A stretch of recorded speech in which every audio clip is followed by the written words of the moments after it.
Question, hi. So I am a rapper here in Saigon, Vietnam.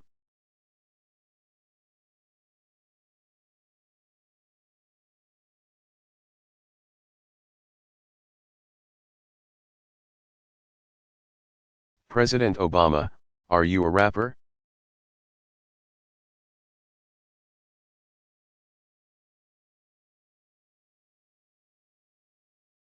Oh, yes.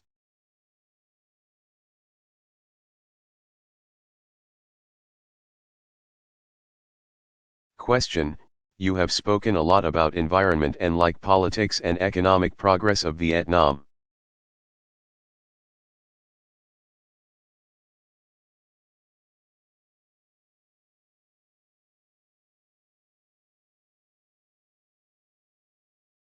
But as an artist, we have a lot to say.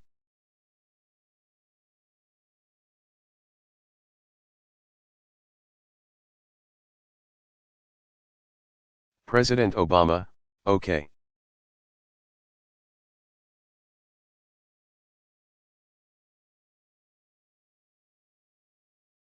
Question, we have message to say.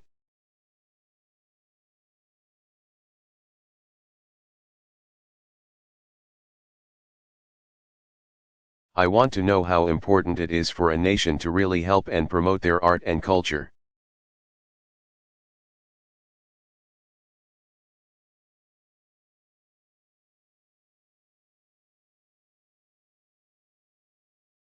And to help its nation in the future.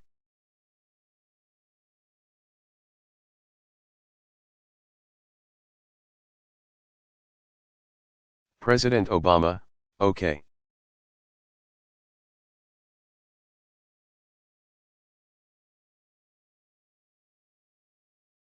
Question, yes, I do, actually.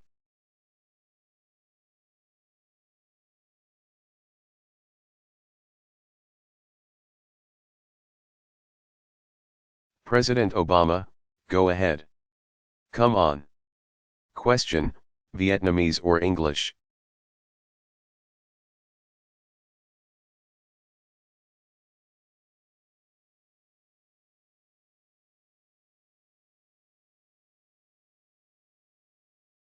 President Obama, in Vietnamese, of course.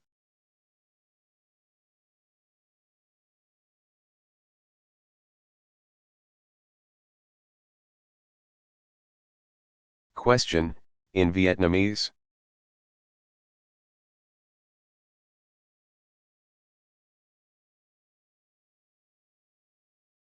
President Obama, I won't know what it means, but just a short version because I got to get going.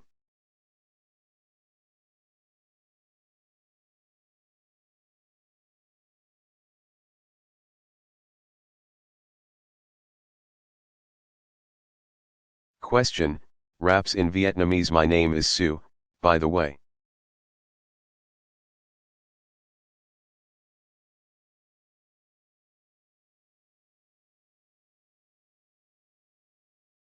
President Obama, well, that was good.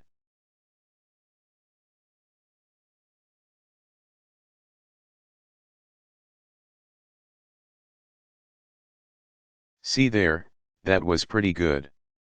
What were you just rapping? What was your verse there?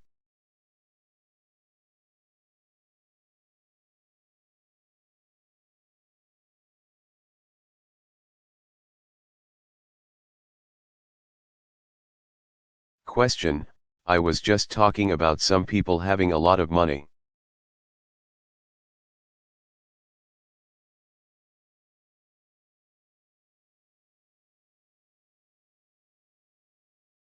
Having big houses, but actually are they really happy?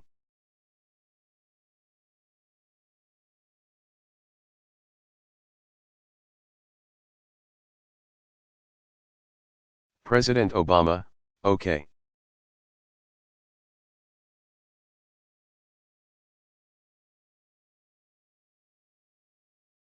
Question, yeah, a lot of things that people look at us and see like different thing and something they assume.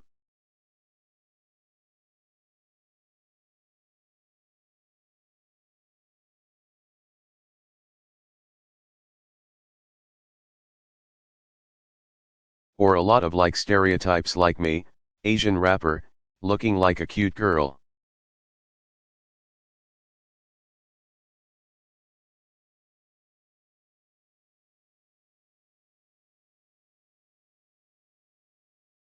People don't know.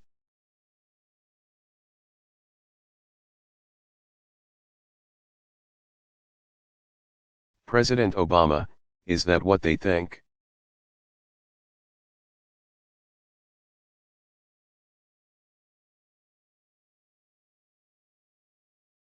Question, but for Vietnamese people, it's different.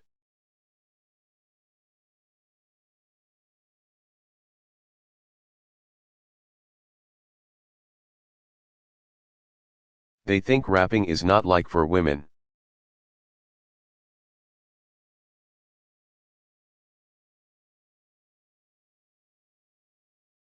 President Obama, ah.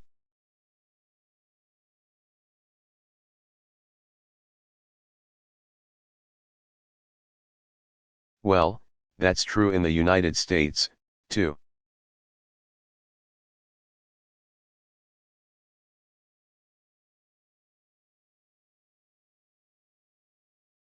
No, no, I just mean that there's always been sort of sexism and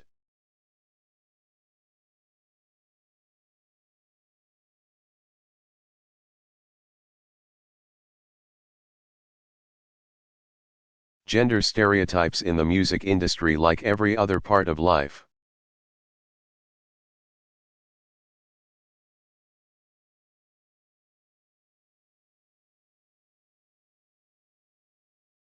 But to answer your question, look, the arts are important.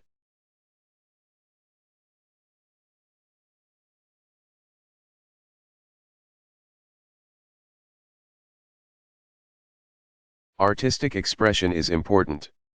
It's what I was just.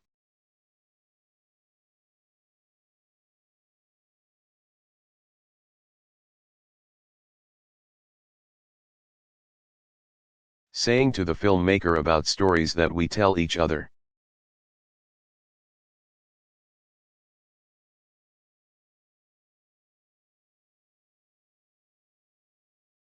Music, poetry, representations of life as it is and how it should be, those are the things that inspire people.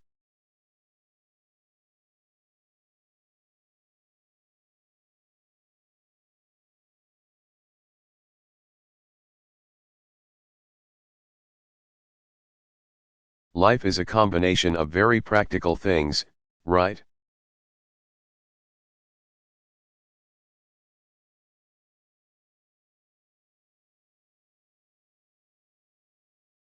You got to eat, you got to work, you got to build roads and make sure that some dam isn't ruining a community.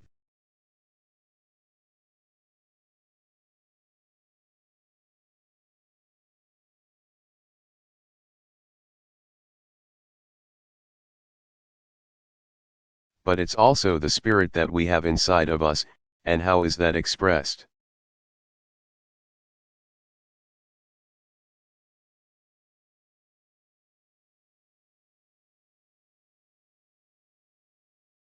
And what are our vision and what are our ideals for the future, and how do we want to live together, and how do we treat each other?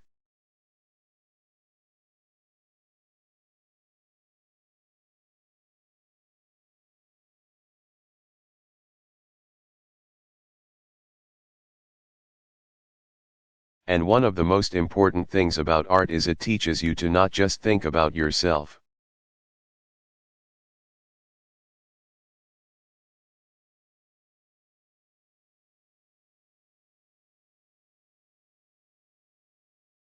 But it puts you in the head of other people.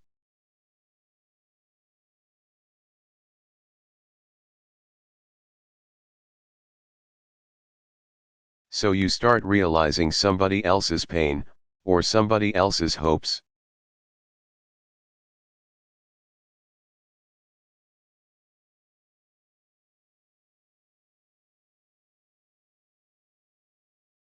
And you start realizing that we have more in common.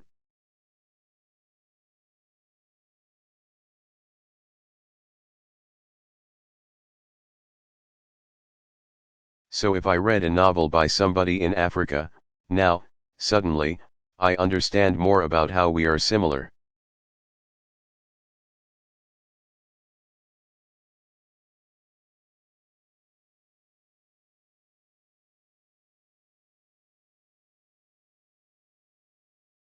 And if I listen to a Vietnamese rap, and it connects to the things that I'm feeling.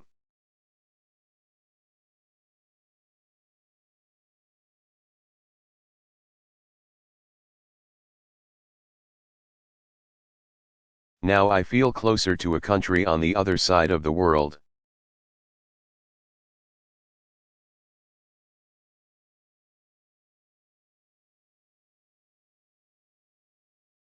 And that's how we build understanding.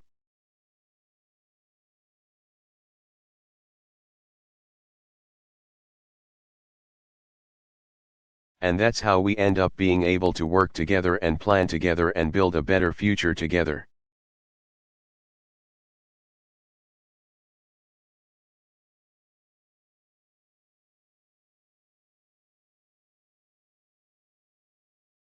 So, look, let's be honest. Sometimes art is dangerous, though.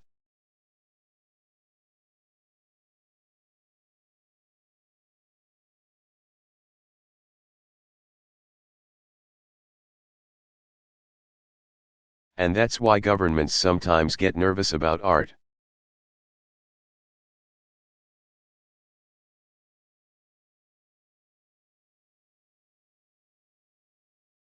But one of the things that I truly believe is that if you try to suppress the arts,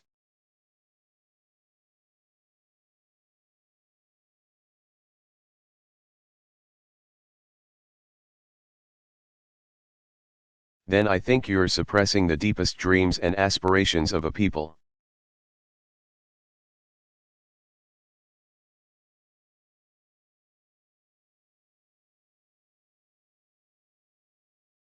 And one of the great things about the United States, for all of our flaws in a lot of areas,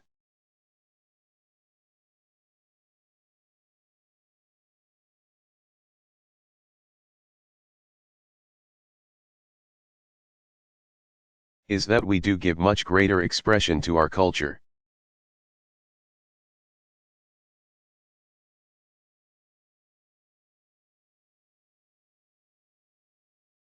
And something like rap, which started off as an expression of poor African Americans, now,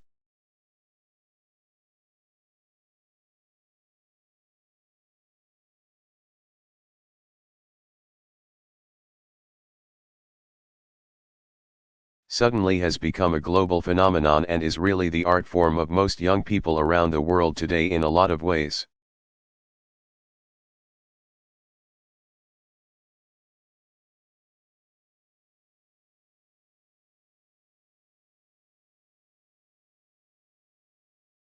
And imagine if, at the time when rap was starting off, that our government had said, no.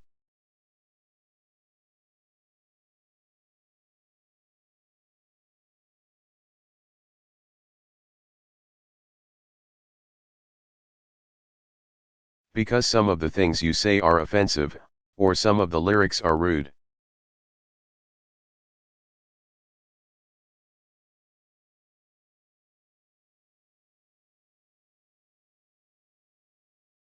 Or you're cursing too much, then that connection that we've seen now in hip-hop culture around the world wouldn't exist.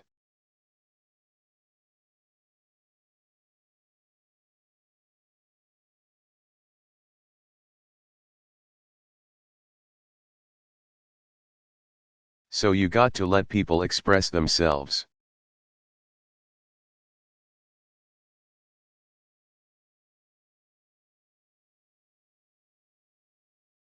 That's part of what a modern, 21st century culture is all about.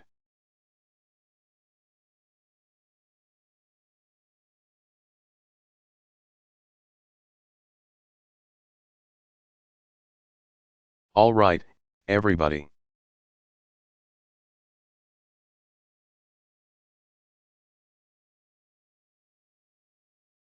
I've got to go, but this has been wonderful. Thank you so much. God bless you. Thank you.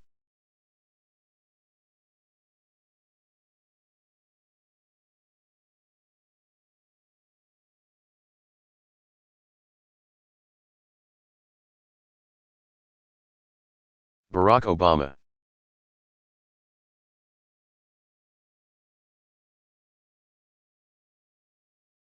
Vox Live interview at the Blair House.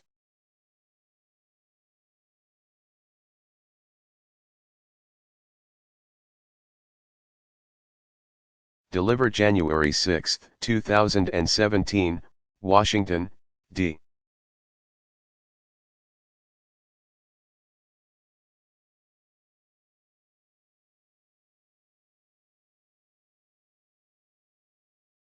C.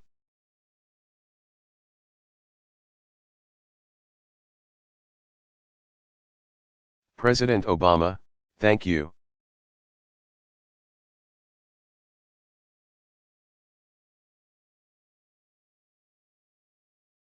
Good morning.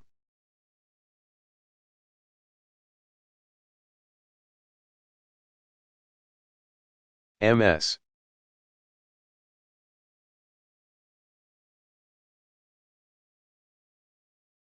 Cliff, good morning.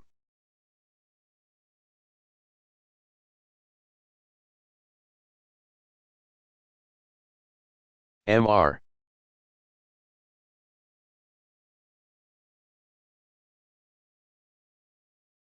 Klein, thank you for being here.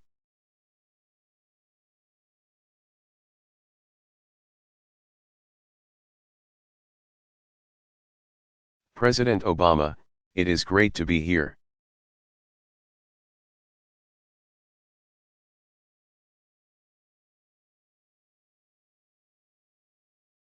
And thank you so much for all the good reporting you guys have been doing on this important issue.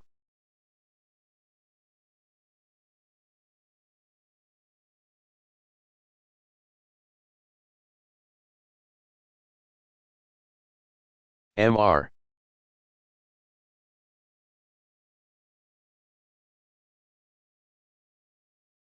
Klein, thank you.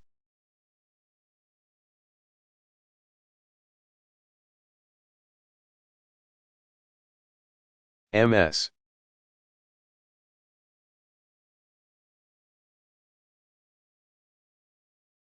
Cliff, so we will get started. So there was an expectation that was shared among many of your staff.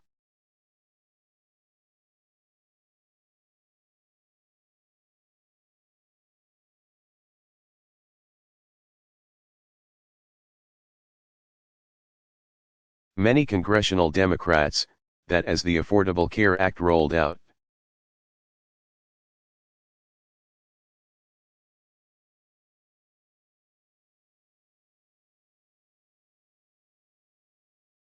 as it delivered benefits to millions of people, that it would become more popular.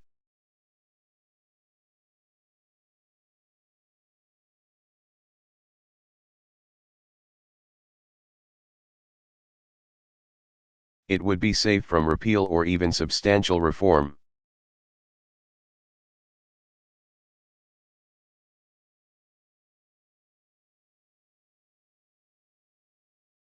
And it appears at this point that doesn't seem to be quite true.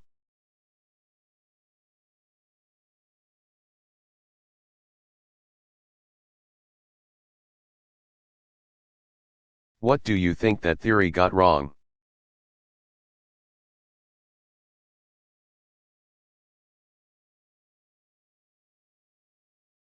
Why didn't the healthcare law become more popular?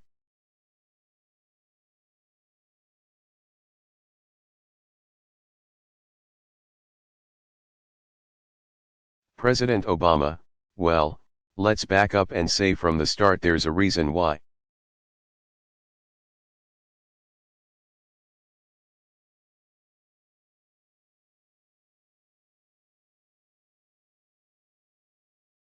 For 100 years no president could get expansion of healthcare coverage beyond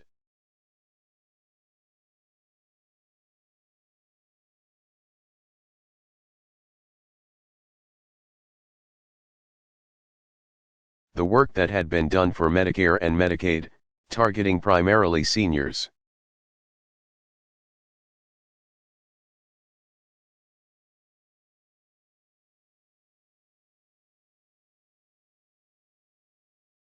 And the reason was that this is hard. The healthcare system is big, it is very personal.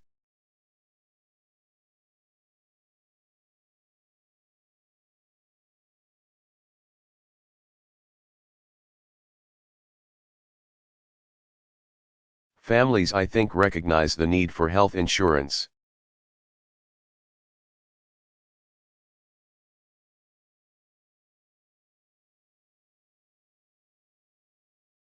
But it's not something that they think about except when things go wrong, when you have an accident or you're sick.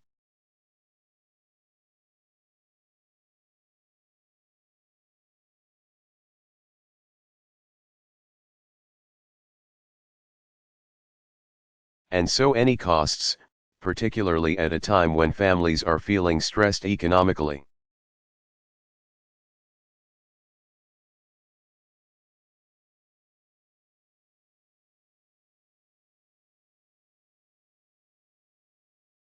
Any added costs, higher premiums, higher copays, all that ends up having real impacts on families.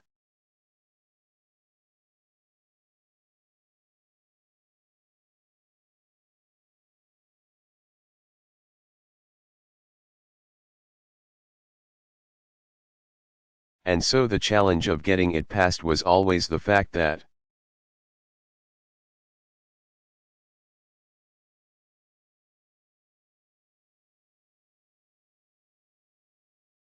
unlike other advanced countries, we didn't start with a system in which everybody was covered.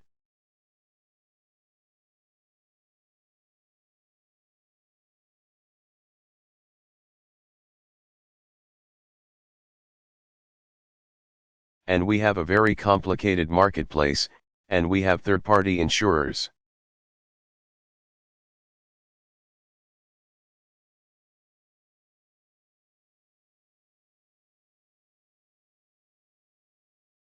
And what that meant was that even after we got the law passed, anything that dissatisfied people about the health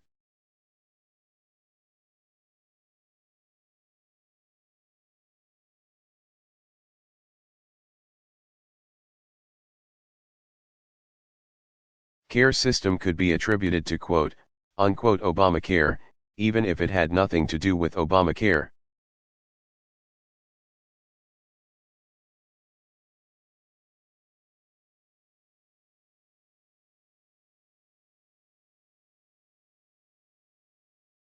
And that was something that we recognized even when we were trying to get the law passed.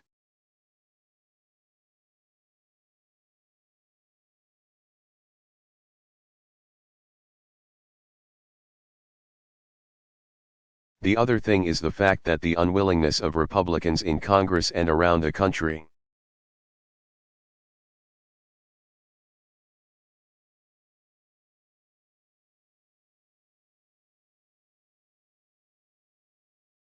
Including some governors, to, after the fight was over, say, all right.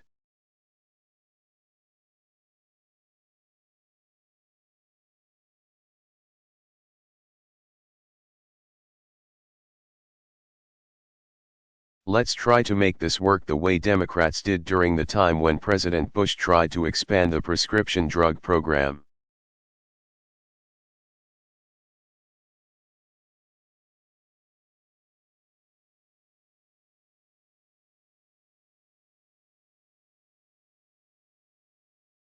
Part D meant that the public never heard from those who had.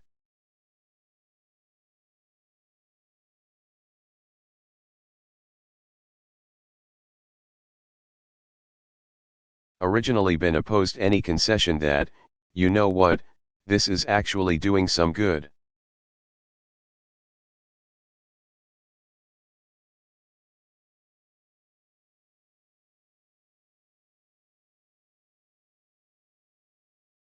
And that ends up affecting public opinion.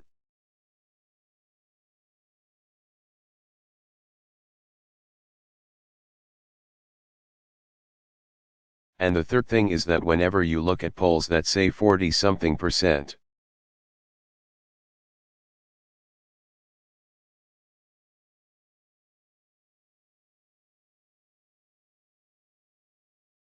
are supportive of the law and 40-something% are dissatisfied in the dissatisfied.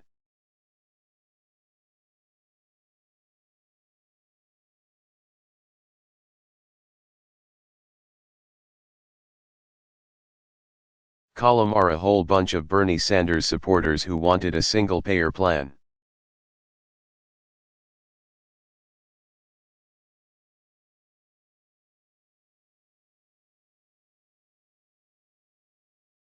Having said all that, the thing that I've been most proud of is the fact that not only have we gotten 20 million people covered,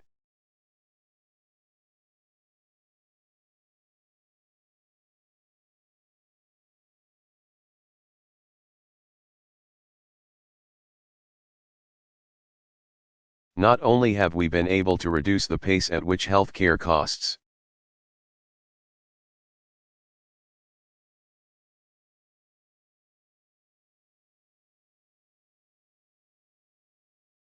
have been going up ever since the law was passed. Basically, healthcare inflation has been as low as it's been in 50 years.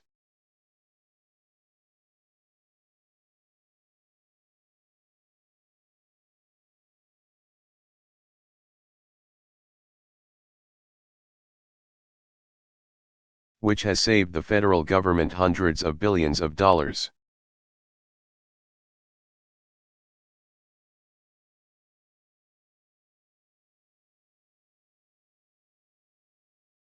Extended the Medicare Trust Fund by 11 years, but most importantly,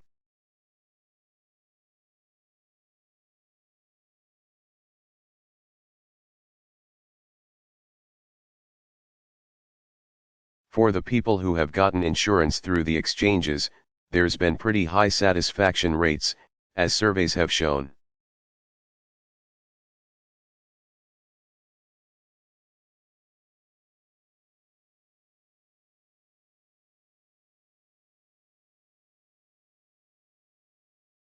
So rather than look at public opinion as a whole, the thing I've been most interested in is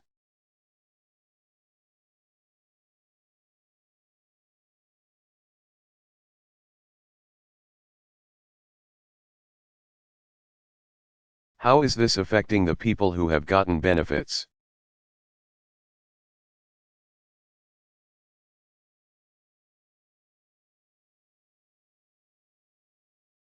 These are real families who have gotten real coverage.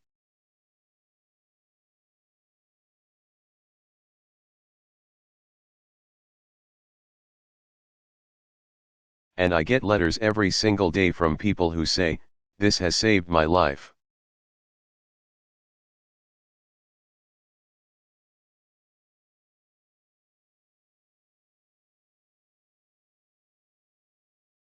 Or "This has saved my bank account," or "This has made sure that my son who got hooked on some sort of opioid was able to get treatment."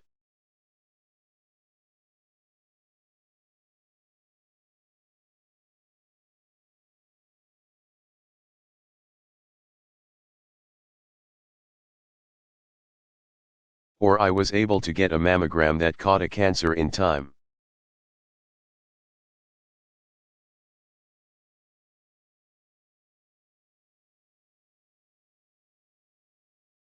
And that ultimately is the measure of the success of the law.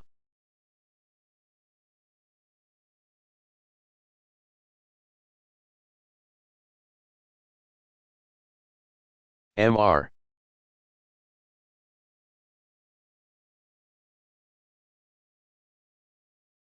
Klein, so do you think this dynamic where when you reform the healthcare system, you own it goes the other way?